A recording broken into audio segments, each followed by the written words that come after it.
Bien, bonsoir à toutes et à tous. Merci d'être avec nous pour partager ce deuxième webinaire de la saison euh, lancé par le collectif Nous vivons des coquelicots de Montsartou. Alors pour celles et ceux qui nous rejoindraient pour la première fois, je vais juste rappeler rapidement le concept. Ces webinaires ont été initiés il y a un peu plus d'un an maintenant à la suite du confinement qui nous a empêché de nous réunir tous les premiers vendredis du mois sur la place de la mairie comme on le faisait initialement. Euh, et donc, on a décidé à Montsartou de se réunir autrement pour continuer à parler d'initiatives liées à la transition agricole et à la transition de manière plus générale sociale, écologique. Et donc, on propose maintenant tous les premiers vendredis du mois un webinaire qui met à l'honneur un invité euh, qui est engagé dans une association euh, en rapport avec la santé, avec la transition agroécologique. Euh, et voilà, et on a reçu déjà pas mal d'invités très engagés. Et ce soir, donc, on vous propose un nouveau webinaire. Donc, le format, c'est à peu près une heure et quart, euh, avec une présentation de notre invité et puis un petit moment de questions-réponses, d'échange pour que tout le monde puisse entrer en interaction et poser ses questions. Donc, n'hésitez pas à partager ce webinaire et à poser toutes vos questions donc, au fur et à mesure. Et également, si jamais il y a des problèmes de son ou d'image, n'hésitez pas à nous en faire part dans les commentaires et on essaiera d'être attentif. Et donc, voilà, je vais introduire l'invité de ce mois, donc Olivier. Donc, tu es coprésident cofondateur de l'association Shilakong, qui a été fondée donc en 2013. Euh, donc tu es professeur des écoles. Et donc c'est à la suite d'un voyage un peu particulier que une prise de conscience s'est faite par rapport à l'urgence climatique et peut-être à la nécessité d'éduquer un plus grand nombre à ces sujets-là et à finalement accélérer la transition à toutes les échelles. Euh, je te laisserai te présenter plus en détail et puis voilà, on essaiera de revenir peut-être sur la chronologie de ce projet-là et voir un petit peu tout ce qui s'y passe puisque c'est un lieu voilà, qui a plusieurs facettes, qui est vraiment très dynamique et qui a pour but voilà, de faciliter les transitions individuelles et collectives. C'est comme ça que vous décrivez l'association, notamment grâce à la permaculture et grâce à de nombreuses activités, à la fois sur le soin de soi, des autres, de l'environnement. Et voilà, ça, à travers énormément d'actions. Et donc voilà, on va essayer de comprendre un petit peu ensemble les objectifs, les missions de l'association et puis le projet du jardin du Petit Pessicard voilà, qui est en plein développement. Et puis l'école alternative et je te laisserai développer un petit peu tous ces sujets-là parce qu'il y a beaucoup de choses à dire. Et,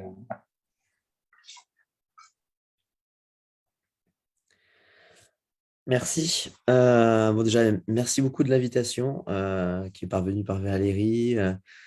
Et Valérie, c'est vrai que c'est une personne avec qui on a monté ce quartier Enfance Éducation dans le premier village d'Alternative dans le 06, Alternatiba.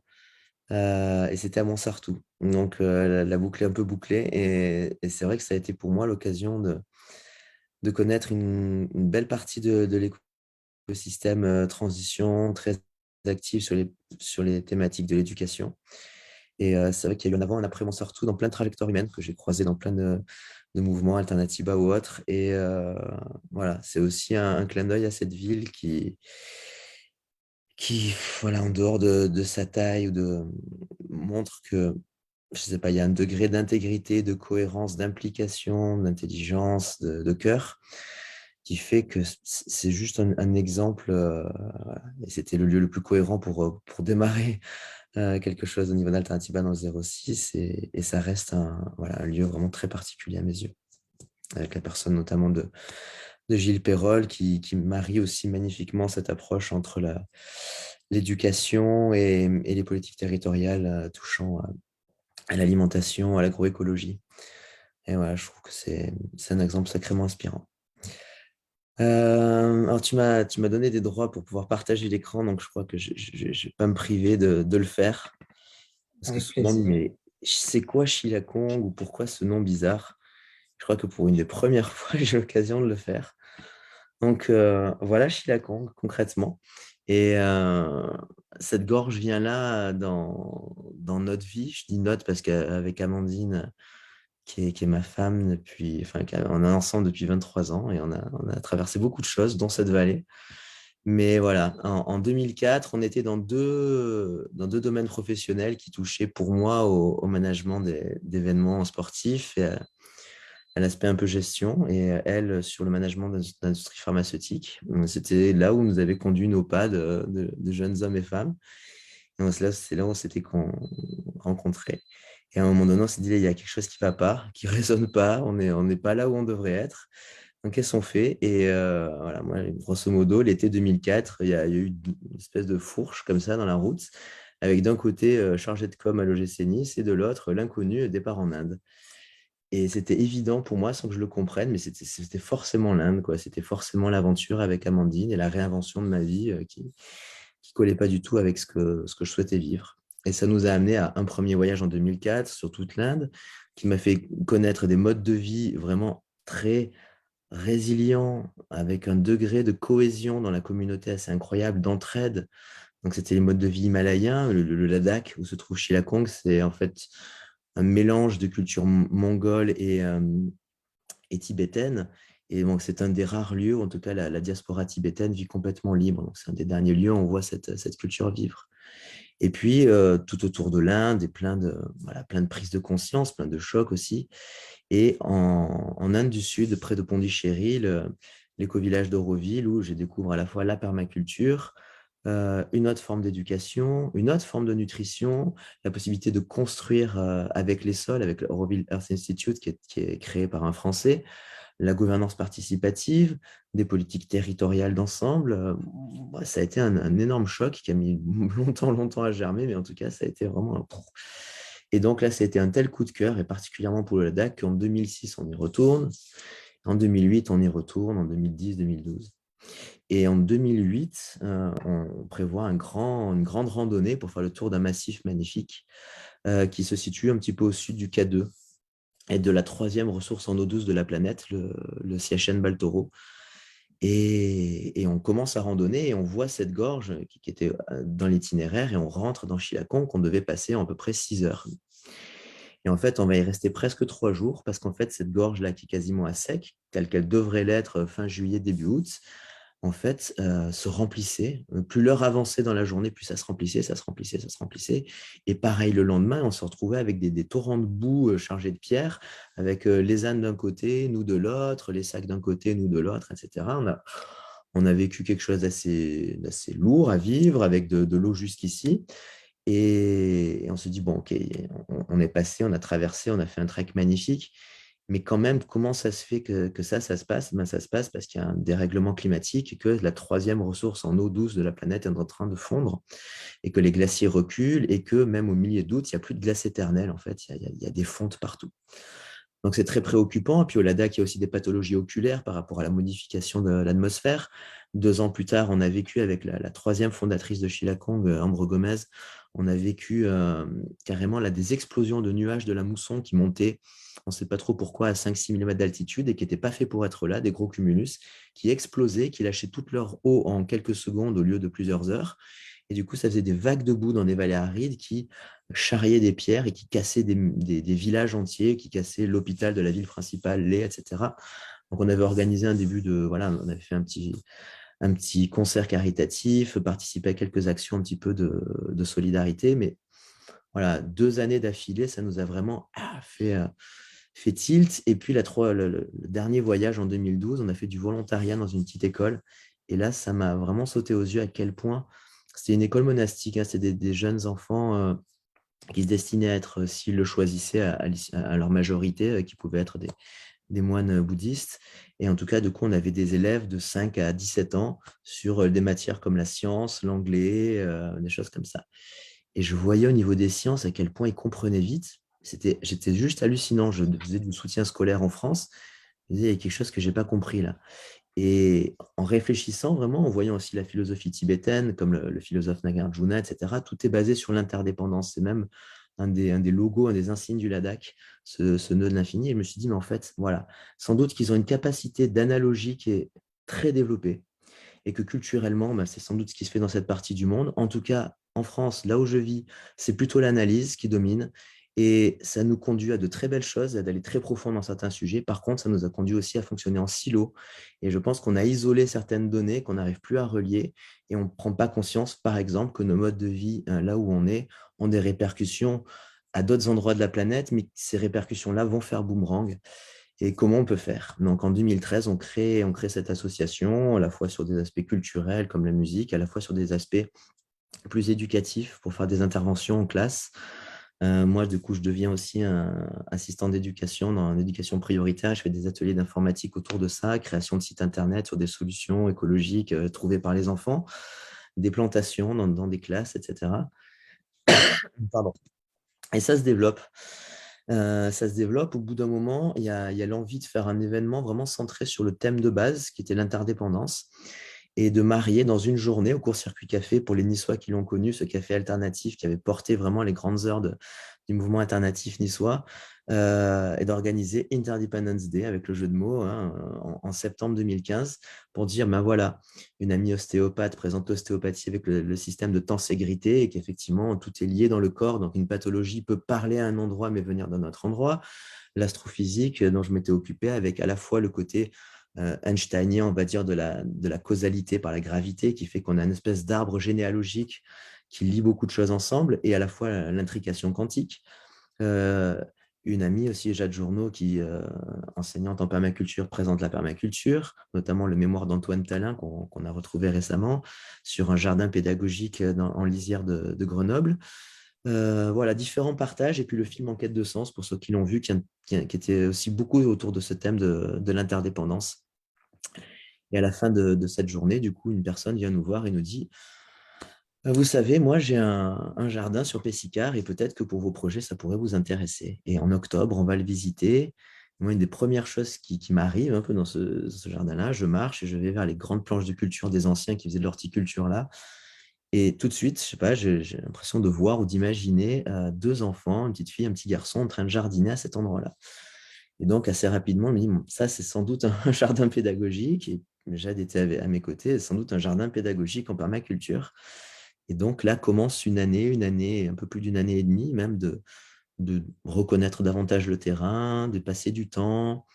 Et elle, beaucoup aussi de le sonder, de recenser des espèces, de voir un peu la pluviométrie avec une troisième personne, Hugo Martial Bonnet, de la ferme des Mourailles, de se lancer vraiment dans un rêve du dragon pour voir un petit peu cette méthodologie, hein, de création de projet, de gestion de projet, de voir un petit peu ce qui peut en ressortir. Et il en sort effectivement l'idée d'un jardin pédagogique qui à la fois accueille enfants et adultes et donne la possibilité de pratiquer, d'apprendre la permaculture pour voir en quoi elle peut être effectivement une solution à pas mal des choses qui sont sur notre chemin actuellement.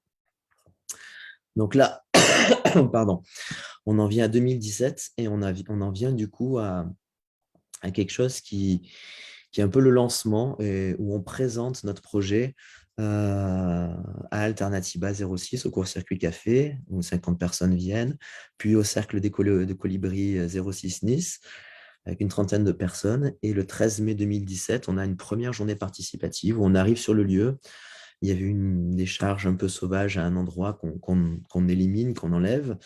Puis on commence un petit peu aussi à initier des petits cercles de réflexion autour de qu'est-ce que vous imagineriez ici, etc.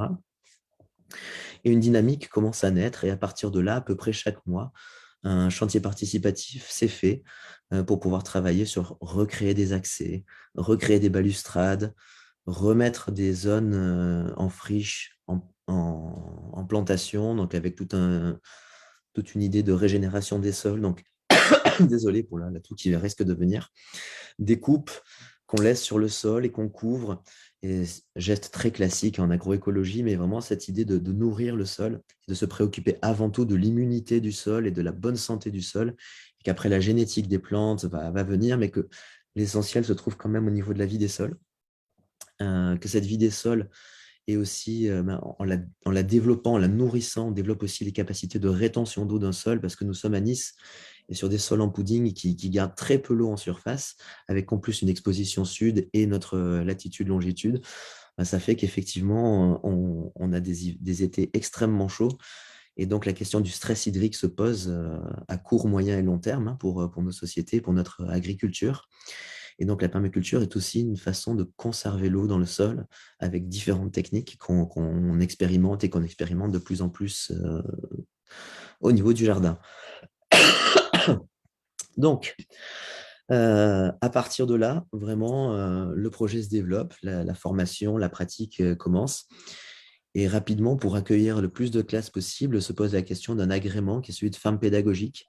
Et du coup, voilà, un partenariat né avec la Maison de l'Environnement de Nice, que je vais voir en disant, vous savez, on commence un petit projet sur la colline à côté. Donc, j'avais envie de vous en parler, je vous envoie le dossier.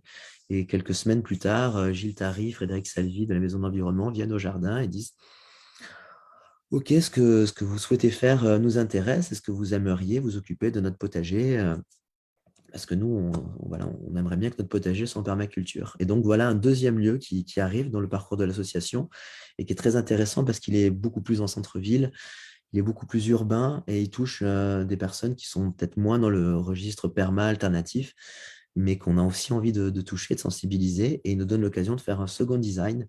Et du coup, Jacques Journeau s'occupe de ce lieu-là. Et sur ces deux lieux, on avance. Et pour accueillir davantage de classes, on travaille sur l'agrément du lieu, ce qui veut dire beaucoup, beaucoup de transformation. La Fondation d'eau Nice nous offre la possibilité de couvrir une ancienne cuve d'eau et la transformer en petit local. On se protège aussi des sangliers avec une barrière électrique. Et puis, on développe les plantations, le nombre d'escaliers, les espaces d'accueil. On continue un petit peu notre travail vraiment de recréation, réhabilitation du lieu. Et 2019, c'est une très belle année aussi parce que en créant, en faisant notre rêve du dragon et en discutant avec Jade et Hugo, on lisait beaucoup le manuel de transition de Rob Hopkins. Et en 2019, espèce de cadeau tombé du ciel, Rob Hopkins vient à Nice et passe par le jardin et on passe par Montsartou et rencontre, va visiter l'école de l'Orée du Bois et vient visiter le jardin à Nice avant de faire sa conférence. Une très très belle rencontre, une très très belle interaction. Et naît aussi à ce moment-là aussi l'idée de école en transition, donc où Rob devrait être un des intervenants pour la partie MOOC. Et c'est l'idée de dire, si on arrive effectivement à petit inviter l'école dans un centre de permaculture, pourquoi pas inviter le centre de permaculture dans l'école et le faire par le biais d'un accompagnement. C'est vrai que la permaculture se pose comme une technique qui touche vraiment à l'accompagnement en design, mais qui n'est pas du paysagisme pur à dire, vous allez faire ça à tel endroit, qui essaie plutôt d'écouter ce qui est vivant dans un groupe, une équipe éducative, et y compris, si possible, les parents d'élèves, les personnels territoriaux, les éco-délégués, et à dire, voilà, où est-ce que ce que vous vivez de l'école vous amènerait dans 3 à 5 ans, en nourrissant ça quand même avec une fresque du climat, en nourrissant ça avec une introduction à la permaculture et des outils d'intelligence collective comme le mandala d'organisation holistique de Robina McCurdy, etc. Mais bref, on essaye d'être des supports et des facilitateurs et non pas des designers en amont. Et ça permet d'accompagner à l'heure actuelle une dizaine d'écoles, soit sur 1 an, soit sur 3 ans, et d'essayer de voir jusqu'où on peut les accompagner en termes de revégétalisation, zéro déchet, et tous les pans en fait qu'ils ont envie de mettre en avant. Donc ça, c'est une autre excroissance à partir de Pessicar et de la Maison de l'Environnement. Ça se fait d'ailleurs sous subvention de la Maison de l'Environnement et de la Métropole Nice-Côte d'Azur, puisque ces écoles sont accompagnées gratuitement, comme 15 classes qui viennent chaque année au jardin. Une demi-journée d'abord dans leur classe pour leur présenter rapidement la permaculture à partir de certains jeux, d'un extrait de Home, toujours pour essayer de comprendre que si on vit une terre avec des sols humiques, avec de l'oxygène dans l'air, c'est par rapport à l'effet du vivant sur son milieu. 3,8 milliards d'années de transformation depuis des archébactéries jusqu'aux arbres actuels. On vit vraiment dans une grande symbiose. et que cette symbiose-là est la plus grande chance de perpétuer la vie et que du coup, voilà, la permaculture s'inspire de ça en termes de biomimétisme et aussi effectivement de la conservation de ce patrimoine-là et si possible aussi sa régénération. Donc tout ça nous amène vers 2020, qui est une année particulière parce que ces projets continuent de se développer. Mais c'est aussi une année où on apprend que le terrain va être mis en vente et que c'est 1 hectare constructible à Nice et que ça va coûter cher et qu'on est une association loi 1901 et que voilà, on a sans doute un projet intéressant, mais on n'a pas 420 000 euros. Et donc, il va falloir les trouver. Et assez vite, bon, plein de choses concourent. Une partie de l'association, quelques membres actifs suivent un accompagnement de start-up par Azup et Marianne Varal à Nice, qui font connaître aussi un accompagnateur sur le côté Skik Scope. Et puis, aussi, on décide de se lancer un petit peu. Moi, le 2020, c'est aussi le premier confinement. Et du coup, j'ai ma classe à distance alors que j'étais en éducation prioritaire. Et j'ai mon fils avec moi parce que cas sensible par son asthme. Et il est avec moi. Donc le matin, je suis devant mes écoles en Zoom, devant ma classe en Zoom. Et l'après-midi, je suis avec lui au jardin. Et je vois ce qu'il fait, comme il découvre comment rentrer un clou dans du bois, comment il m'aide à faire des petites balustrades. Au confinement, égal, il n'y avait que nous trois qui nous occupions un peu du jardin à cette époque-là, ma femme, mon fils et moi. Et je me dis, mais là, tu as raté un épisode, quoi. Tu es prof des écoles, mais tu déposes ton fils à l'école. Et ensuite, tu vas enseigner dans une école qui est loin de chez toi et tu as là devant toi un jardin pédagogique en permaculture qui est habilité ferme pédagogique et tu dois l'acheter. Sans doute qu'il y a une espèce de reliance à faire entre tout ça. Et donc voilà, on commence à en parler en groupe et à créer collectivement un financement participatif qui est encore visible sur Zest pour dire, ben voilà, on va avoir besoin d'acheter. Et du coup, la permaculture s'inspire de la nature et souhaite que chaque élément ait plusieurs fonctions. Donc, on aimerait que ce jardin aille au bout de ses fonctions, aille au bout de la vocation d'un centre de permaculture accompli, qui peut donner vraiment des formations plus avancées, être davantage démonstratif de ce que peut être la perma, y compris agricole. On avait surtout axé sur l'aménagement, le design, l'éco-construction et l'aspect humain. Que vraiment tout ce projet de réception scolaire se matérialise également par une école alternative, privée hors contrat, et que ça puisse vraiment être l'occasion vraiment de réinventer le cadre scolaire sans cadre, sans mur. Et que ça soit aussi du coup l'ensemble, une espèce de tiers-lieu qui puisse être un peu un démonstrateur de la transition. Qu'est-ce que c'est la transition? C'est peut-être c'est peut-être assez peu palpable. Et si ça pouvait être un endroit où sur 1 hectare, une espèce de petite maquette de à quoi ça pourrait ressembler, avec de la collecte d'eau et d'énergie, avec des plantations, avec de l'éco-construction, avec de l'éducation, avec de la gouvernance participative, avec aussi tout le pan aussi de l'écologie intérieure, avec le pan de la nutrition, avec du design collaboratif qui fait qu'on ne demande pas forcément aux personnes simplement de venir faire du chantier participatif, mais aussi de concevoir en amont ce qu'ils vont mettre en place ensuite, et ensuite de le vivre, de le célébrer, etc. Une cuisine pédagogique qui va naître aussi en 2020. Donc voilà, le projet est poussé à l'eau, quoi. C'est soit on s'arrête et on va faire ça ailleurs, soit on change d'ampleur, on n'a pas le choix. Et la SKIC s'est présentée aussi comme une solution, non seulement pour l'école, mais aussi pour l'achat, parce que voilà, une association la 1901, c'est limité dans sa lucrativité, évidemment, dans son modèle économique aussi, parce que si elle commence à avoir plus de modèles économiques, on va dire, payants que de subventions, elle vient à faire de la concurrence déloyale aux entreprises. Donc, il fallait trouver une solution. Et la SKIC, c'est ce côté partie prenante, où toutes les parties prenantes sont présentes. Un associé égale une voix, donc on sort d'aspects déséquilibrants par rapport au potentiel financier. C'est beaucoup de transparence. C'est un réinvestissement de 60%, quasiment 60% du résultat positif dans l'activité de l'association. Donc, c'est ce qu'on appelle une lucrativité limitée. Tout ça, tout ce qui en fait en fait un des fers de lance administratifs de la transition. Beaucoup de tiers-lieux sont en SKIC ou SCOP.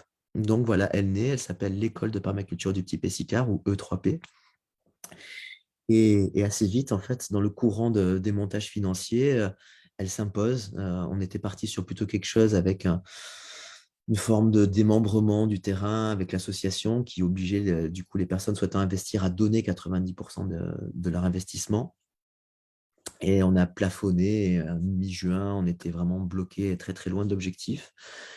Et à partir du moment où un des investisseurs nous a dit, je ne comprends pas votre truc, enfin, la SKIC va avoir l'école, et puis c'est une société, elle peut faire des comptes courants d'associés.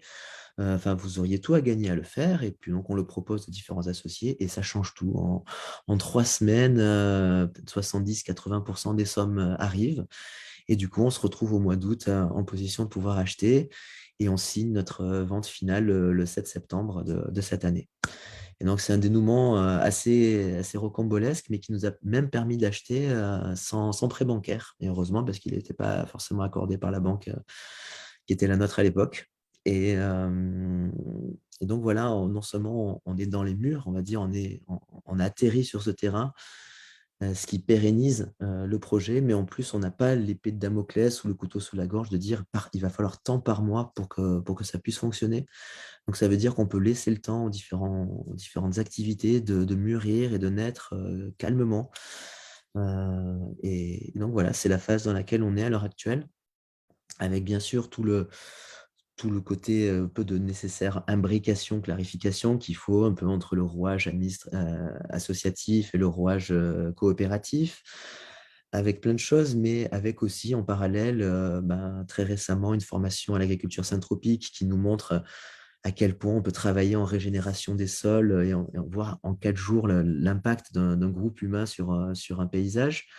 Avec ses enfants, on n'a pas encore notre agrément d'école privée hors contrat, mais on a un certain nombre de parents qui ont décidé de quand même passer le pas, dont moi. Et donc, on est présent sur le lieu assez souvent en centre de ressources pour l'instruction en famille pour l'instant. Et on a posé toutes les bases d'une école alternative privée hors contrat qui serait basée sur l'immersion dans la nature. Parce que très clairement, c'est le cadre physiologique par excellence pour un enfant, parce qu'il est dehors, et à l'heure actuelle, ça compte, parce qu'il est entouré de substances, dont des bactéries comme la vaccae, qui très clairement ont un effet sur les médiateurs endocriniens. Ces médiateurs, très clairement, en fait, son hormone de stress, le cortisol, baisse directement. Sa libération d'endorphines, de sérotonine. Donc, en fait, l'enfant, physiologiquement, se sent beaucoup mieux dès qu'il est dans ce registre-là. Il est beaucoup plus à même d'ouvrir ses capacités cognitives. Et puisqu'elles sont ouvertes et qu'on est dans un centre de permaculture, et si on pratiquait dès le plus jeune âge tous les gestes qui concourent à la transition, la conservation de l'environnement, la collecte d'eau et d'énergie, la régénération, je pense que là, il y a un message fort à faire passer.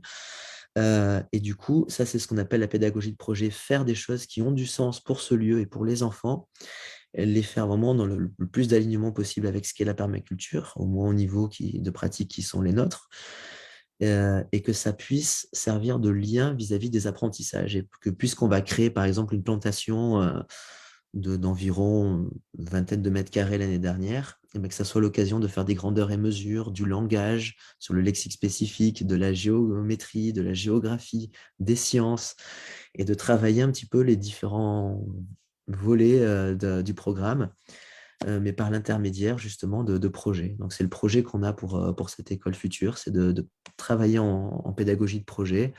Pour ceux qui sont vraiment dans l'éducation, ça nous ramène à Célestin Freinet, évidemment, ça nous ramène à John Dewey, ce pédagogue américain qui a ouvert les écoles hands-on learning, ou apprendre en faisant avec nos mains, avec la manipulation.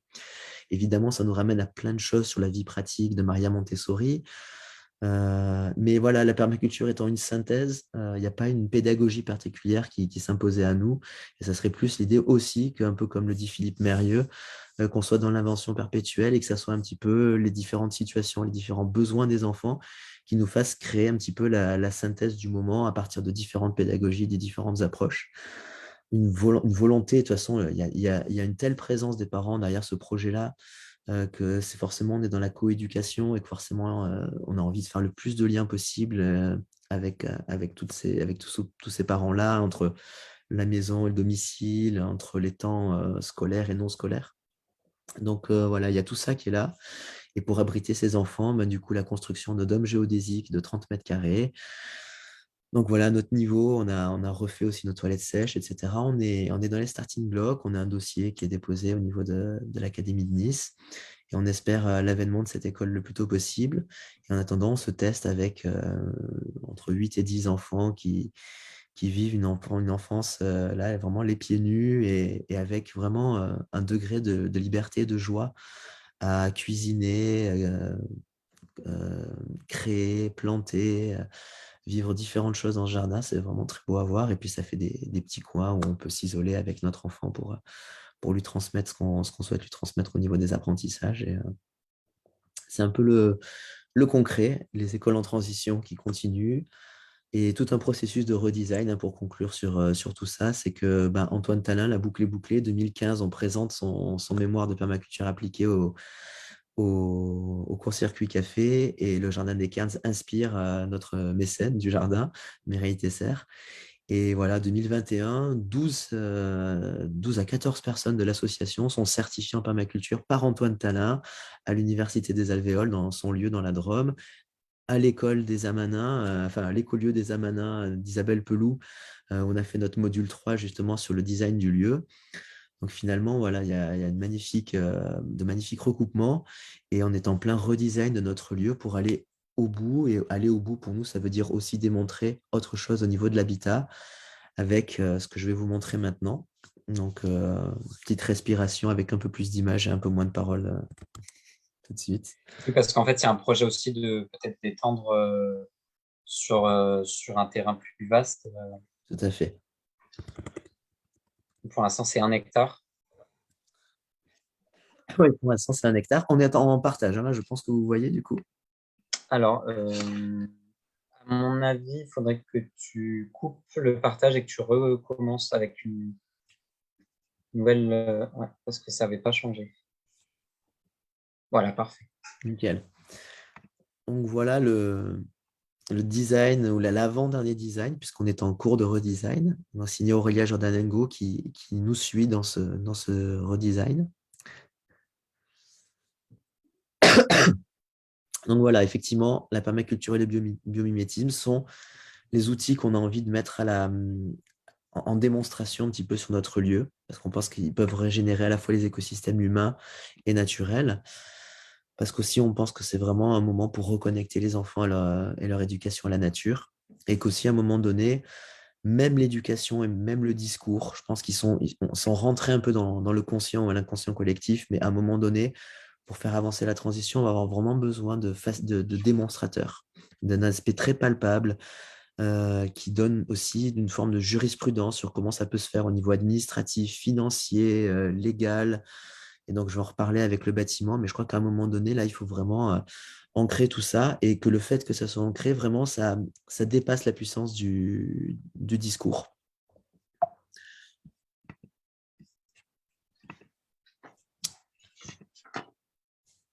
Donc là, vous voyez différents aspects. Vous voyez à la fois le design collectif sur le lieu depuis 2018, qui nous a donné plein de réalisations comme la cuisine pédagogique. Vous voyez ce petit groupe d'enfants en IEF actuellement. Et au milieu, vous avez un rendu justement du futur bâtiment. Donc voilà, sur l'espace qui est d'ailleurs actuellement refait en agriculture syntropique. Et donc voilà, l'idée, c'est de pouvoir construire un bâtiment de 53 mètres carrés d'emprise au sol. Donc le permis de construire est déposé. Mais de 185 mètres carrés au total, parce que des surfaces seraient enfouies. Et donc, ça ferait 100 mètres carrés en dessous pour un bâtiment vraiment multifonction. Donc, en éducation, on est beaucoup à l'heure actuelle, c'est à la mode les classes flexibles, les classes transformables. Et donc, l'idée, ça serait là que sur le temps scolaire, ça soit une magnifique salle de classe, open space, un peu dans l'idée de Montessori, avec plein d'éco-matériaux voilà, et de matériel à disposition, donc favorisant l'autonomie. De toute façon, de ne pas se limiter à ce bâti-là et de continuer à avoir les enfants qui courent de partout dans le jardin. Un premier étage de 45 mètres carrés en bois, qui peut être sur le temps scolaire aussi un endroit de motricité ou de petits ateliers, mais que ces deux endroits-là, hors du temps scolaire, qui est finalement une majorité d'années civiles, puissent être aussi des endroits de facilitation adultes, et qui puissent être des endroits extrêmement cohérents pour de la formation à la permaculture, à l'éco-construction, à toutes les facettes de la transition, intérieure comme extérieure, individuelle comme collective. Et que le troisième étage soit un petit endroit un peu de coworking pour justement l'association et la coopérative, que ce soit des bureaux agréables, et voilà, que tout ça soit accessible évidemment au PMR, et que tout ça soit aussi l'occasion de chercher, d'explorer, d'expérimenter et d'ancrer différemment. Donc là, par exemple, on a une toiture qui pourrait être en solaire pour viser la RT 2020, donc bâtiment à énergie positive, produire plus d'énergie qu'on en consomme. Une structure bois, mais avec des sols de l'étage 0, du niveau 0, creusés directement dans notre pudding, et donc enduits de terre. De l'étage 1, avec la terre des fondations, bah, ça c'est Michel Augereau de Filiaterre qui peut nous proposer de faire, comme je l'avais vu à Auroville, des briques de notre sol, en fait, des fondations, et de ne pas importer de parpaings ou de briques de terre cuite ou quoi que ce soit de l'extérieur, avec toute l'économie d'émissions grises de tous ces camions qui vont vers la déchetterie avec la terre du cru pour revenir avec des parpaings qui ont nécessité tellement d'eau et d'émissions grises en extraction et transport, etc. Et de construire avec ce qu'il y a sur place, qui est le plus beau, parce que ça se fond naturellement à la terre du cru, qui est le plus efficace au niveau sonore et le plus efficace au niveau thermique. Et donc, alors, il y aura sans doute besoin de compléter à notre niveau. On a très, très, très peu d'argile, donc sans doute besoin de quelques matières extérieures. Mais voilà, le moins possible, et de pouvoir démontrer effectivement un bâtiment ergonomique, écologique et qui a pris en compte la chaîne des impacts. Que ce toit aussi puisse collecter l'eau et que l'eau qu'il collecte puisse être utilisée dans des toilettes, non pas sèches comme on a ailleurs dans le jardin, mais des toilettes à eau de pluie qu'il faudra vidanger une fois par an. Mais ça, c'est une première bonne nouvelle de ce permis de construire, c'est que l'assainissement a validé une collecte d'eau, des toilettes à haute pluie et 2 étages de filtres plantés qui seront à peu près verts ici. Et qu'en 2 étages seulement, on va pouvoir sortir une eau suffisamment claire pour qu'elle puisse être injectée dans l'agroforesterie et arrêter de perdre ou de mettre tout à l'égout de l'eau pluviale. Donc, ce qui est intéressant, c'est que ça, c'est un bâtiment ERP. Et donc, ce sont des normes plus scrupuleuses, on va dire, plus pointues que pour de l'habitat. Et ce sont des normes qu'on peut retrouver sur d'autres bâtiments privés ou publics. Donc, arriver à ce genre de reconnaissance, ça veut dire effectivement pouvoir servir de capilote, un petit peu de jurisprudence pour d'autres bâtiments et nous dire que peut-être de futures écoles, publiques comme privées, de futurs bâtiments pourraient s'inspirer de ça. C'est d'ailleurs une des possibilités de la SCIC, c'est que parmi ses associés, dans le 3P, on a Michel Régis, l'architecte à qui on doit cette esquisse, Michel Dalmas, à qui on doit ce processus d'épuration par filtre planté, et Michel Augereau, à qui on doit cette possibilité justement de construire avec les sols. Et donc, ils étaient là pour la fête des possibles cette année, mais ça veut dire que quelque part aussi, avec des personnes comme Gouvernance Participative, Fanny Enongaracio, ou des personnes comme Marianne Varal, qui accompagnent des startups, etc., on a sans doute des possibilités avec aussi les designers de l'association, etc., de se dire peut-être que voilà, on s'est auto-accompagné pendant un moment, mais peut-être que maintenant, on pourrait aussi aller vers de l'accompagnement d'autres projets. Là, on retrouve un peu les 3 facettes de ce lieu, un centre de permaculture, un tiers démonstrateur et une école primaire dans la nature. Au niveau des enfants, l'école primaire n'est pas la seule possibilité, hein. C'est aussi du coup un lieu laboratoire pour les écoles en transition. Toujours continuer à recevoir différents publics scolaires, d'une école résidente, d'instruction en famille, d'écoles publiques venant en sortie.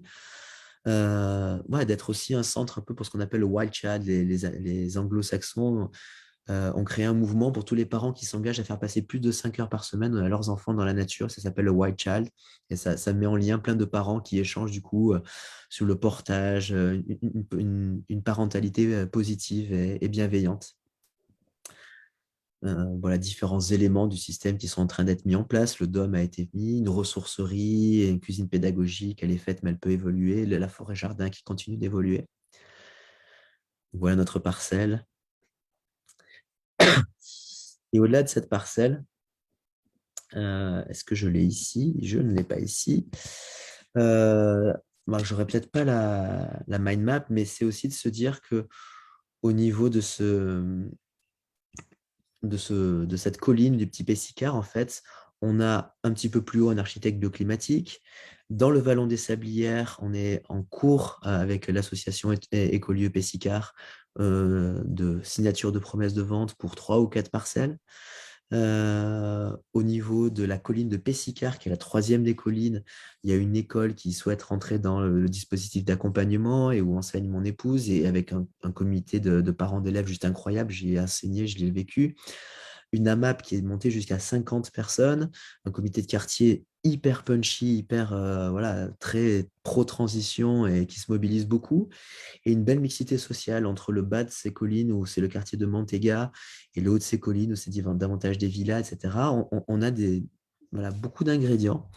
Et donc, depuis 2020, on orchestre un petit peu des moments de co-création avec les outils de l'intelligence collective et de la permaculture humaine sur à quoi ça ressemblerait un écoquartier. Donc, l'écoquartier de Pessicard ressemblerait, d'après l'éco-création qu'on a fait, à un quartier géomorphologique où quelque part, ce qui est déjà existant est mis en valeur. On peut créer des petits corridors de biodiversité, des petites trames bleues qui existaient du temps des anciens avec beaucoup de ces espèces de citernes qu'on connaît bien sur nos collines niçoises ou provençales, qui peuvent ruisseler vers le bas, qui peuvent alimenter une reforestation qui peut être davantage que juste ornementale, qui peut être comestible, donc un quartier qui serait comestible le plus possible avec une forêt-jardin qui se répand avec voilà, cette approche de cette forêt résiliente qui peut s'auto-entretenir, mais qui peut offrir du vivrier, avec aussi un quartier marchable, recréer des petits chemins de mobilité douce à partir de certaines servitudes pour passer d'une colline à l'autre et arrêter de prendre la voiture, et avec des lieux comme l'écolieu futur, maison de la transition, et sans doute une poursuite de la scolarité en école, collège, collège-lycée alternatif, sans doute une maison des seniors pour que toute la vie soit embrassée. Voilà, pouvoir se dire qu'à un moment donné, il y a tellement de vie, tellement de sens dans ce quartier que finalement, le besoin de s'en extraire est moindre et on va vers ce qu'on appelle un petit peu effectivement voilà, le centre de gravité à l'échelon du quartier, ou la démobilité, le recoupement des temps de vie, ma vie personnelle, ma vie professionnelle, mon épanouissement, mon lien social se trouve finalement à portée de main. Et voilà, je pense que c'est une des approches les plus transversales et les plus globales au niveau de la transition, et que le quartier est une échelle vraiment manipulable. Elle est ni trop grande, ni trop petite, et elle englobe un peu tout le monde. Chaque voisin qui vienne du registre écologique ou pas est concerné par le vivre ensemble, que ce soit pour la propreté ou pour l'écologie, etc. Donc finalement, c'est un beau creuset. Donc ça, c'est du moyen long terme. Mais en tout cas, effectivement, la SKIC a parmi un de ces 7 axes de développement, l'éco-quartier Pessicard. Voilà. Et avec une volonté aussi, dans ce que j'ai lu, d'alimenter en circuit ultra court la restauration de l'école avec de la production, en fait, en autoproduction sur Voilà, ce là, jardin. là, on est en plein en train de chercher à positionner le curseur, qui pourrait être, pourquoi pas, ça pourrait être une volonté de se dire, oui, mais quand même, on a du terrain, on a un certain nombre de planches, donc est-ce que ça irait jusqu'à des paniers, des choses comme ça et tout? Est-ce qu'on reste juste dans le mode démonstratif, une jolie petite forêt, jardin, un peu jungle style, mais très sympa à voir et tout? Ou est-ce qu'on essaie de démontrer ce qui est démontré à Hautecombe, etc. C'est-à-dire, bah, si on a une classe résidente et si les week-ends, on accueille des ateliers, des chantiers participatifs et tout, ça serait tellement cohérent que justement, bah, la partie la plus importante possible de ce qui est cuisiné vienne de ce jardin. Donc effectivement, il y a un effort actuel pour aller vers plus de production, et ça veut dire un redesign, et ça veut dire des choix technologiques intéressants. La syntropie en est un, c'est-à-dire mettre beaucoup de complexes pour qu'à terme, vraiment, il y ait de l'ombrage et de la collecte d'eau en surface par tout ce complexe du vivant. Et ça peut être aussi par des dispositifs un peu plus low-tech, mais un peu plus hors sol quelque part, mais ce qu'on appelle jardinière à drainage, qui veut dire que ça, c'est tout le creuset de l'hydrologie régénérative, qui veut dire, à un moment donné, on peut organiser des petits bacs de drainage sous des bacs de culture. Donc, on verrait quelque chose de coffré. Ah oui, tiens, une plantation coffrée, mais en dessous, en fait, il y aurait comme une petite nappe phréatique qu'on peut remplir et qui est abritée du soleil. Quand elle s'évapore, elle se reliquéfie juste au-dessus. Les plantes y vont par capillarité épuiser leur eau. Et donc, on a une résilience en eau gigantesque. Et le trop-plein de l'une peut devenir l'entrée de l'autre, et le trop-plein de celle-là, etc. Et donc, on peut avoir tout un système qu'on a commencé à designer avec Antoine Talin. Et on pourrait aller de là aussi à rejoindre des canaux effectivement de phytoépuration pour avoir des petites mares en bas de terrain, pourquoi pas du relevage solaire pour remonter. Mais voilà, là aussi, c'est l'idée de dire bah, le problème et la solution, hein, c'est un des principes de permaculture de Bill Mollison. On a des sols très drainants. OK, ben, finalement, ce sont les sols du quartier et du territoire. On a de la déclivité, ok, mais qu'est-ce qu'on fait de tout ça et comment ça peut s'intégrer dans effectivement le lancement aussi à l'heure actuelle d'un projet alimentaire territorial, etc. Est-ce que ça peut être un lieu d'essai, d'exploration et de test pour avancer sur ces questions-là? Et en termes de ressources en eau, aussi justement parce qu'on est un territoire qui est très sec et puis avec les changements climatiques, on arrive à des périodes de plus en plus sèches. Comment vous arrivez pour l'instant à gérer la ressource en eau et comment vous imaginez en dehors de ces systèmes-là réussir à irriguer par exemple Alors, à l'heure actuelle, avec aussi la préparation des repas, donc vaisselle, etc., l'année dernière, bon, pour 2021, ça sera à peu près entre 250 et 300 euros d'eau, alors qu'on n'a pas encore le haut tarif agricole. Donc, ça veut dire que pour l'instant, ça ne se passe pas trop mal. Et pour l'instant, ça se passe principalement par la couverture des sols. Et c'est déjà effectivement, ça paraît bête, mais effectivement, l'été, on a vraiment un paillis abondant et l'hiver inexistant ou bien moindre. Mais ça veut dire que déjà, un des premiers boucliers, un des premiers couvercles qu'on peut mettre sur l'évaporation naturelle des sols, c'est ce couvert. Et donc, ça veut dire que régulièrement, il y a des tontes qu'on laisse sur place pour donner de l'azote au sol et qu'on couvre. Alors, jusqu'à présent, avec de la paille, qui n'était pas le plus cohérent, mais bon, on vient de s'équiper avec un très, très bon broyeur. Donc, maintenant, on va aller vers de l'auto-sourcé à ce niveau-là. Et donc, voilà, la couverture des sols est une des premières choses à faire. Et d'ailleurs, en perma, ce que tu viens de dire, Bill Mollison disait, si vous avez une seule chose à faire ou le temps de faire qu'une seule chose, collectez l'eau. Donc ça veut dire que là, on s'est aussi équipé en gros collecteurs d'eau, ces gros mètres cubes qu'on connaît bien là, hein, qu'on va placer sous chacune de nos toitures. Donc c'est en train d'être installé au niveau de notre cuisine, c'est en train d'être fait au niveau de notre petite cuve, anciennement cuve de récupération d'eau. La serre va en faire partie. Donc voilà, ça va être une récupération d'eau tous azimuts sur la toiture aussi de notre nouveau bâtiment. Et donc des espaces comme des petites mares, comme ces jardinières à drainage qui peuvent aussi collecter davantage et surtout voilà, la maintenir plus longtemps. Et voilà, des grands designers comme Thierry Martinez de Naloum, l'Argentin, qui est venu sur place, nous a même conseillé de dire, mais regardez, vous êtes sur une voie sans issue peu passante et vous avez une route en déclivité. Est-ce qu'à un moment donné aussi, cette route, elle ne peut pas avoir un petit caniveau qui amène un petit peu d'eau? Et puis la présence de l'arbre, tout simplement, reforester, c'est aussi évidemment voilà, redonner beaucoup de présence on a souvent l'impression que les rivières coulent là où il y a des forêts, et c'est vrai dans ce sens-là, les rivières permettent les forêts, mais les forêts entretiennent les rivières aussi. Et du coup, je pense que si on a envie de conserver l'eau sur le long terme, c'est des modèles d'agroforesterie qui sont nécessaires. Une évolution de nos goûts alimentaires depuis des annuels purement et simplement vers de plus en plus de pérennes et de baies, etc. Et puis voilà, on est un peu dans cette approche-là. et en termes de biodiversité depuis que vous avez récupéré le terrain et peut-être fait pas mal d'aménagements de plantations, vous avez observé peut-être vraiment un développement de la biodiversité, peut-être enfin, je sais pas où ça en était quand vous êtes arrivé, mais est-ce qu'il y a eu vraiment une régénération ou en tout cas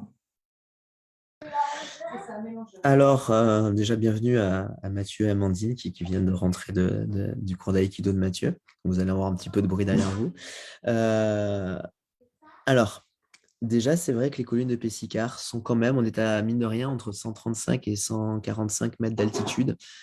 Et du coup, on n'a pas exactement le même air qu'en contrebas. Et du coup, c'est vrai qu'on n'est pas arrivé sur un lieu saccagé au niveau biodiversité, à tel point qu'il y avait même pas mal pas mal de sangliers. C'est vrai qu'on a une belle diversité au niveau pollinisateur. On a une voisine qui a des ruches, mais nous, on a décidé de ne pas en mettre pour ne pas surexposer le lieu à la Apis mellifica et à l'abeille domestique, on va dire, mais que toutes les espèces d'abeilles solitaires et sauvages, etc., puissent continuer d'être là. Beaucoup de papillons au printemps.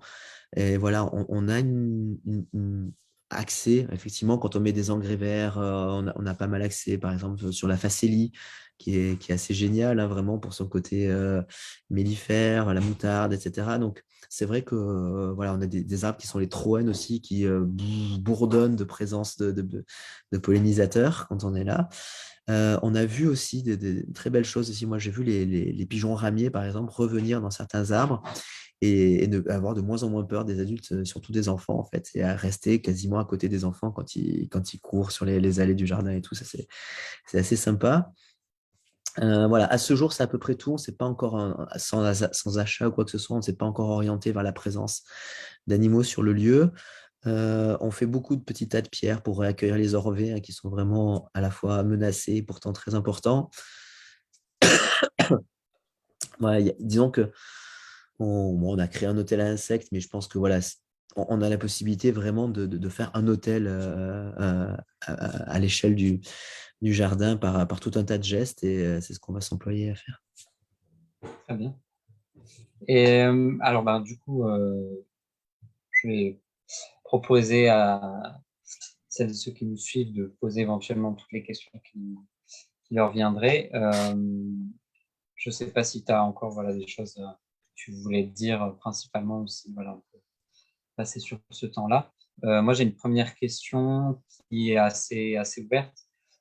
C'est Valérie qui la pose. Elle aimerait savoir un peu comment le projet s'articule par rapport à la vie locale, et que tu nous parles un peu des bénévoles, des ateliers que vous proposez.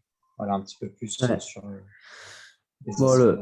depuis le tout premier chantier participatif avec 50 personnes qui s'activent jusqu'à ce groupe-là d'agriculture syntropique, ou ce qui va se passer dimanche avec un chantier participatif, l'état même du jardin montre ce qui est possible de faire par la force du collectif. Rien de tout ça ne serait sans la force du collectif, sans la force de tous ces bénévoles, qu'on pourrait en citer un grand, grand nombre, mais évidemment, je pense à Christian, Fabrice, Seb. Je sais pas, les générations se suivent, et il me faudrait, je pense, 1 heure d'émission pour donner tout le monde, mais tout ce work team, toutes ces personnes qui ont donné tellement, tellement de temps, de sueur pour tout ça. Je pense en plein milieu d'été, un petit groupe, là, quelques personnes, Manu, Robert, etc. et tout, à créer des élargissements, des possibilités d'accès sur de nouveaux endroits. Il n'y a pas de petits travaux, en fait. Chaque petite chose qui se transforme au niveau du jardin se transforme. Les enfants, maintenant, ils mettent de plus en plus la main à la pâte. Coucou Mathieu. Et donc, voilà, les bénévoles, c'est aussi le lot de toutes. Elle s'appelle Nathan. C'est le lot de toute association. Moi, j'ai connu ça à Alternativa ou dans différents projets. Il y a forcément un grand turnover, mais il y a aussi quelques arbres et quelques plantes pérennes qui sont là et à qui on doit énormément. Et il y a des bénévoles qui vont donner sur le domaine de compétences. Je pense par exemple à Martine qui nous fait des repas juste incroyables, qui sont une des grosses motivations, hein, plus que la perma peut-être, de venir au chantier participatif. Il y a des personnes qui vont donner sur vraiment voilà, ce qu'elles arrivent à donner. Il y a aussi effectivement une envie sur cet aspect-là aussi de dire à un moment donné, très clairement, beaucoup de personnes ont du mal à trouver leur avenir professionnel dans les cases déjà établies dans la société actuelle. Et je pense que la ski, que le développement du projet, la professionnalisation du projet, elle est là aussi pour aider à créer ces emplois dont nous avons besoin et qui n'existent pas encore, et que la personne va essayer de trouver. Donc, à l'heure actuelle, il y a une bénévole qui s'appelle Charline, jeune fille, qui a fait un super dossier pour l'achat et qui a entrepris une démarche de dire on va essayer de voir ce qui résonne chez la personne, de voir où ça pourrait trouver sa place éventuellement dans le projet, et de là, de voir quelle serait la matérialisation. Est-ce que c'est un contrat aidé? Est-ce que c'est un service civique? Est-ce que c'est autre chose, du portage salarial et tout? Mais si on part de ce qui fait vibrer la personne, je pense on est dans le vrai, on a quelque chose de nouveau. Et là aussi, la boucle se recouple avec En quête de sens, qui finit par cette phrase de Satish Kumar, don't seek an employment, create an employment, avec l'accent indien. Je crois, voilà, si ce projet, ce quartier, cette dynamique-là peut aider à ce que des personnes créent euh, leur professionnalisation, je n'ai même pas envie de dire créer leur métier, parce que je crois que, en tout cas, moi, ça me concerne. je crois de moins en moins aux monocartes, aux monotâches, à une seule chose à la fois, etc. Et tout. Je crois qu'on est forcément arborescent. Si on veut faire les choses dans le bon ordre et dans les temps impartis au niveau de la transition, il faut fonctionner comme le fait la nature et comme le fait la permaculture en arborescence. Ça veut dire un fonctionnement, pour ce qui nous concerne, après 7 mois de gouvernance participative en holacratie, donc avec une certaine interdépendance, mais indépendance des pôles aussi. Et ça veut dire que ces personnes-là aussi, qui se professionnalisent, peuvent être sur un certain temps peut-être éducateurs et sur l'autre designer et sur l'autre facilitateur et sur que sais-je. Mais je crois qu'il ne faut pas avoir peur non plus de nourrir toutes nos facettes. Et voilà, c'est un plaidoyer un petit peu ce projet aussi pour nous réemparer de notre liberté, de notre créativité. Et comme disait Einstein, je crois qu'on ne réinventera pas le système à partir du mode de pensée qui a créé tous les problèmes que nous connaissons. Donc, ouvrons les voies, ouvrons les possibles, avec tout le pragmatisme aussi de l'ancrage. Et voilà, j'espère. Moi, en tout cas, dans ma vie, la permaculture est venue à un moment donné entre la perception des problèmes dans la gorge de Sheila Kong et la matérialisation de solutions. Mais il y a eu le design en permaculture, il y a eu les solutions organisationnelles et humaines de la perma humaine et sociale. Et je crois que voilà, c'est la conception, l'intelligence collective et tout sont des outils de choix pour passer de l'aspiration, inspiration et nécessité d'agir et envie d'agir à la matérialisation de ces changements. Et comment tu expliques finalement, on voit qu'il y a beaucoup de personnes qui gravitent autour de ce projet, et comment toi tu expliques le fait que ça crée finalement cet engouement-là? Est-ce que est-ce qu'il y a vraiment un désir, tu sens un désir de toutes les personnes que vous pouvez rencontrer d'aller vers ça aussi, et un désir de changement? Là, je ressens une belle évolution depuis 2017, dans le sens où je pense qu'il y a un effet un peu de tache d'huile très, très, très sensible et que, particulièrement après le premier confinement, il y a vraiment eu un changement d'échelle. Donc, pour moi, à l'heure actuelle, il y a différentes postures par rapport à la situation qu'on connaît dans l'ensemble.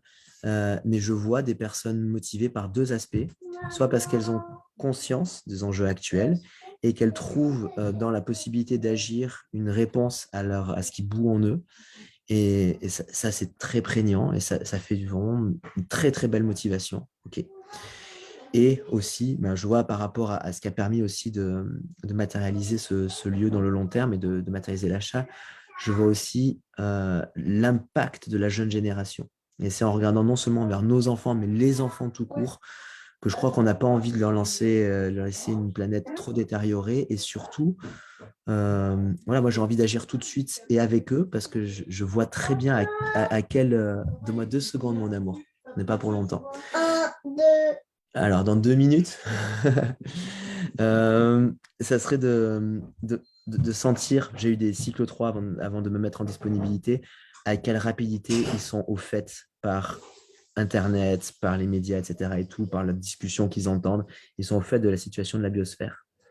Et on sait ce que Greta a vécu pendant 1 an avant de se lancer vraiment dans les Fridays for Future. Moi, je crois que faire découvrir et pratiquer et expérimenter les solutions aux enfants le plus tôt possible, c'est leur donner un coussin émotionnel et un coussin de vécu pour se dire « Ah ok, c'est comme ça.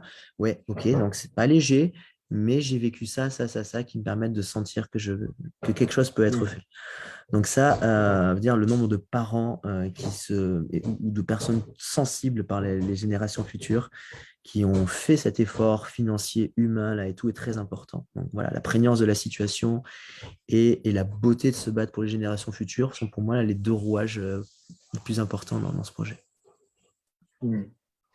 Et donc, finalement, il y a quand même un désir, il y a beaucoup d'actions qui sont focalisées sur les enfants, mais est-ce qu'il y a quand même un désir d'ouvrir, de devenir un tiers-lieu qui soit vraiment ouvert à tous? Et par exemple, là, aujourd'hui, s'il y a des personnes qui sont pas loin et qui ont envie de venir, par exemple, comment ça se passe? Est-ce que c'est ouvert à tous? Et voilà, dans les projets, comment ça va peut-être évoluer? Bien sûr. Déjà, au niveau du petit centre IEF qu'on a et dans le projet d'école future, il y a l'idée de dire que ce n'est pas un enseignant référent, même si dans un premier temps, on devrait être limité à 18 enfants par la taille de notre dôme géodésique, et qu'on pourrait tenir à un enfant un monomodèle. Je trouve que ce n'est pas riche. Donc déjà, à l'heure actuelle, en non-école, on est déjà entre 2 et 4 adultes avec des parents qui sont là pour faire la cuisine et faire des ateliers cuisine avec les enfants, de la perma ou des choses comme ça et tout. Donc déjà, là, au sein du temps scolaire, déjà, il y a vraiment quelque chose qui s'ouvre vers des personnes qui ont envie de transmettre quelque chose. Et puis, le temps scolaire est moins de la majorité de l'année civile. Et ça veut dire que les mercredis, les samedis, les dimanches, quand on est dans des périodes printemps, été, automne, il y a à l'après-temps scolaire, etc. Et là, évidemment, on est dans l'idée d'un tiers-lieu avec beaucoup de résilience aussi, parce que finalement, plus le lieu est multifonction et plus, là, en termes tout à fait économiques, plus des frais fixes sont répartis sur un grand nombre d'activités. Donc, par exemple, quelqu'un qui voudrait se lancer sur on a une future maman là, qui nous fait des cours de yoga super et qui est prof de hatha yoga, si elle doit se lancer dans sa salle, etc., et tout, elle va assumer sur elle-même des coûts en com, etc., qui vont être rédhibitoires ou qui vont faire des coûts pas du tout démocratiques au niveau de ses cours. Alors que si effectivement les mêmes infrastructures servent à différentes choses et qu'il y a une forme de zonage et dans l'espace et dans le temps, parce qu'on a quand même 1 hectare, et ben là, peut-être qu'on arrive à avoir des activités qui se déroulent en même temps ou qui se déroulent sur les mêmes espaces, mais à des moments différents. Et qu'au total, l'ensemble, ça va nous faire quelque chose qui va pouvoir accueillir tous les publics et qu'on va être dans une belle transgénérationnalité. Les enfants vont être au contact de plein de modèles humains. Il faut un village pour éduquer un enfant, on dit en Afrique, et que les humains vont aussi se régénérer et prendre un max de peps dans la figure avec toute la présence de ces enfants-là. Et que tout ça, pour moi, ça fait vraiment une belle petite maquette du futur, de la forêt qui renaît, de la forêt vivrière, des enfants, des adultes, de la perma, du travail intérieur et extérieur. Ça me va.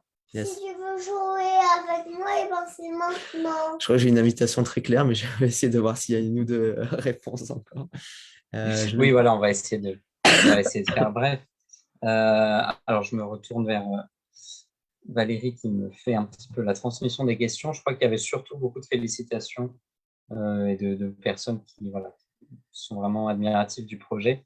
Moi, j'avais une dernière question éventuellement, enfin, de savoir un peu, tu as évoqué Haute-Combe et on sait que la ville de Montsartou fait beaucoup d'essaimages maintenant de son expérience des cantines bio et de la régie municipale.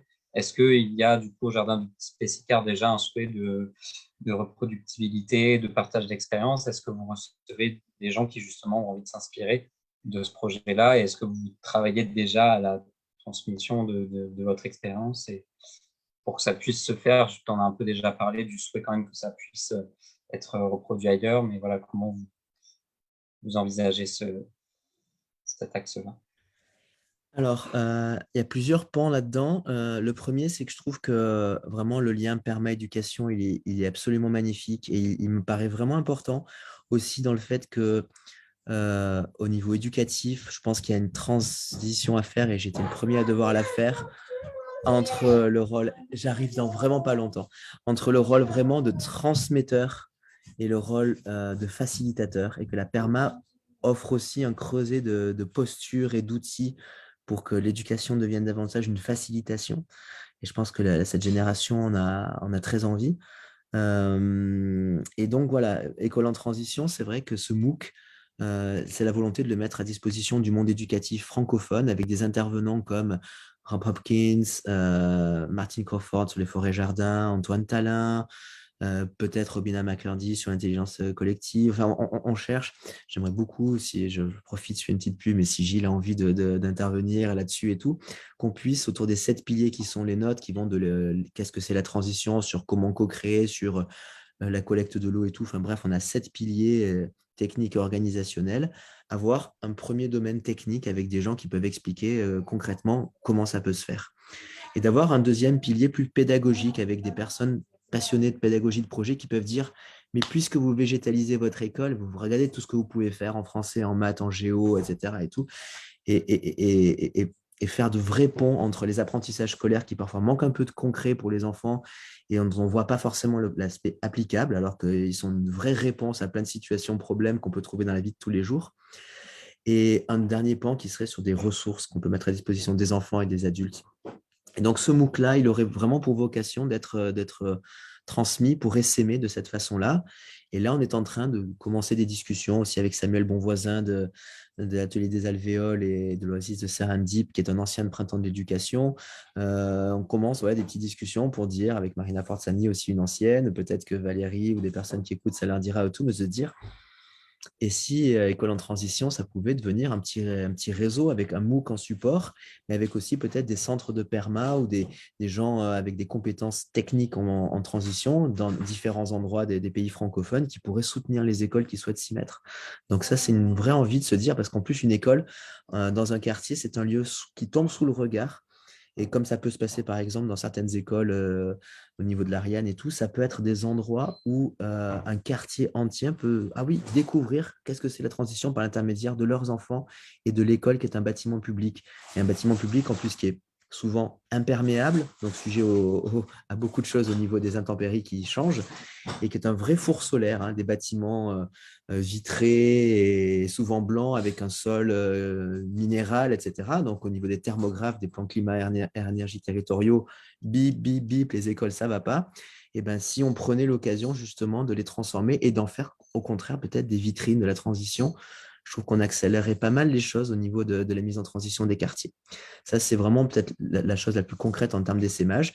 Et puis, tu l'as dit aussi, effectivement, cette petite équipe de personnes au niveau de la SCIC qui peuvent aussi, pourquoi pas, être des personnes ressources, une équipe ressources assez transversale avec même une experte comptable holistique qui nous est tombée dessus cet été au bon moment pour l'achat, qui s'appelle Sophie Cypri et qui réinvente les tableaux de bord et toutes les données économiques et financières vers quelque chose de beaucoup plus holistique qui prend en compte le bien-être humain, le degré de formation, etc., et qui quantifie concrètement les gains environnementaux qui sont faits en changeant d'activité, en changeant de pratique. Et donc, l'idée, c'est aussi effectivement de pouvoir accompagner un peu en micro-local. Après, je crois aussi beaucoup finalement au fait que ces grands principes-là, ils s'essaiment de toute façon. La perma gagne beaucoup de terrain, ou que ce soit dans le monde, mais que c'est vraiment au niveau de la particularité de chaque groupe et de chaque terrain et de chaque quartier qu'une co-création doit se faire. Donc, je crois beaucoup finalement, évidemment, à ce qu'a fait Rob Hopkins et à une méthodologie très transversale, mais vraiment que l'essaimage, il se fait sans processus d'affiliation, en fait. Il naît avec ces outils-là. De lui-même. Très bien. Eh bien, je pense que, alors, il n'y a pas spécialement une question parce que je pense que ça a été bien complet et merci beaucoup vraiment de ton intervention. Du coup, on peut, je pense, conclure puisque en plus, tu as un appel très, très insistant. Ouais. On ne va pas te retenir trop longtemps, mais juste peut-être terminer avec un mot de la fin et peut-être quelque chose qu'on peut souhaiter à ce projet-là. Soit toi à titre personnel, soit pour le projet. Et en un mot, peut-être une conclusion. Moi, ce que je souhaite, c'est que ce projet-là, comme beaucoup d'autres, puisse être dans les années qu'on vit, qui sont particulières, de vrais archipels, qu'effectivement on soit assez au coude à coude les uns avec les autres et en soutien. Là, je suis vraiment en train de conclure. Un tout petit peu de patience, mon ami. Donc, on arrive à se serrer les coudes suffisamment pour se soutenir et qu'on soit aussi par la magie de ces lieux et de tout ce qui s'y passe et la richesse du lien humain et tout, que ce soit un petit peu comme des membranes et qui fait que quand on arrive dans cet endroit-là, dans ces endroits-là, on a aussi de quoi se recharger, de quoi vraiment avoir aussi un petit laboratoire pour trouver d'autres solutions économiques, organisationnelles, agricoles, à tout point de vue. Donc, que ça soit des vrais petits laboratoires. Je ne crois pas que la civilisation qui doit naître va naître dans un laboratoire spécifique, mais dans une multitude d'endroits où des choses s'essayent. Et c'est les tiers-lieux, pour moi, sont ces laboratoires-là. Et je souhaite que vraiment, dans notre projet, c'est le souhait que j'ai, toutes les belles personnes qui viennent ou sont venues à ce projet-là avec leur aspiration et leur cœur, trouvent tous les petits leviers d'imbrication et toute l'entraide et tout le liant positif pour, avec ce rouage d'inspiration, d'imagination, d'enthousiasme et d'entrain que nous lègue Rob Hopkins, qu'on puisse avancer dans la construction. Je crois que c'est notre énergie fondamentale, c'est l'imagination et la construction, et que pourtant, ça souffle beaucoup au niveau d'énergie beaucoup plus cristallisante autour de nous. Mais tant qu'on gardera l'allant, et je crois que les enfants ont un vrai rôle à jouer là-dedans, tant qu'on gardera l'allant et la créativité, alors ces lieux auront un bel avenir. Merci pour cette conclusion magnifique. Je rappelle simplement aux personnes qui voudraient se renseigner un peu plus sur le projet qu'elles peuvent retrouver pas mal d'informations sur votre site internet chilacong.org et puis sur la page Facebook avec pas mal d'actualités qui sont partagées, tous les ateliers qui sont proposés régulièrement, la syntropie, etc., tout ce qui se fait en ce moment, et puis poursuivre un petit peu l'évolution. Et je te remercie encore infiniment d'avoir été là avec nous ce soir. Et je te remercie beaucoup de ton animation, de ton invitation, de tout ce que tu et vous entreprenez, les coquelicots, Montsartou, etc. Vraiment, c'est un vrai plaisir d'apprendre de vous. Merci. Et ben voilà, c'est réciproque. Et puis on espère pouvoir venir un jour sur le terrain pour voir avec tout ce qui se fait de nos propres yeux. Et ce sera avec plaisir en tout cas. Si on est amené à collaborer, à co-créer ensemble, on n'hésitera pas. Voilà. Je remercie à tous ceux qui nous ont suivis d'avoir été là jusqu'au bout et je vous invite à nous retrouver le mois prochain pour un nouveau webinaire avec un nouvel invité à la même heure et sur la même page. Voilà. Merci à tous et bonne soirée. Et merci encore Olivier. Merci. Au revoir.